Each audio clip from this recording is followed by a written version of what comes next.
Okey, Assalamualaikum So Alhamdulillah hari ni selesai satu lagi penyerahan van jenazah Ni sahabat-sahabat kita datang daripada jauh, daripada Amal Tim Melaka. Tadi kita dah tunjuk apa yang telah kita buat dalam van jenazah ni. Semua okey bang Okey, terbaik. Alhamdulillah terbaik. Okey, sebelum kita buat penyerahan macam biasa, kita akan ambil akad dulu bang Okey, nama saya Naha.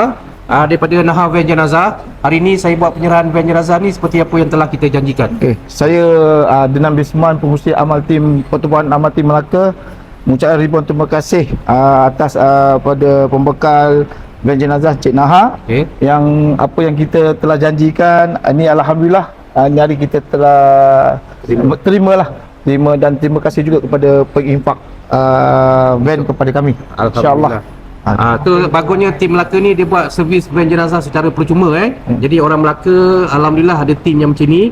Kalau ada apa-apa urusan untuk jenazah boleh hubungi dengan tim Melaka Okey, alhamdulillah bang. So saya lebih kurang saya minta halal bang InsyaAllah boleh. Alhamdulillah, semoga van ni boleh memberi manfaat lah InsyaAllah. kepada jemaah di sana untuk kegunaan di sana Okey, alhamdulillah untuk hari ini saja. Kita akan go to next video. Kita akan buat lagi penyerahan van jenazah lagi. Kita ada banyak lagi van jenazah yang kita tengah proses. InsyaAllah kita akan buat penyerahan dalam masa terdekat ni. Untuk hari ini saja. Kita akan go to next video yang akan datang. InsyaAllah. Terbaik. Terima kasih. Baik. Okey.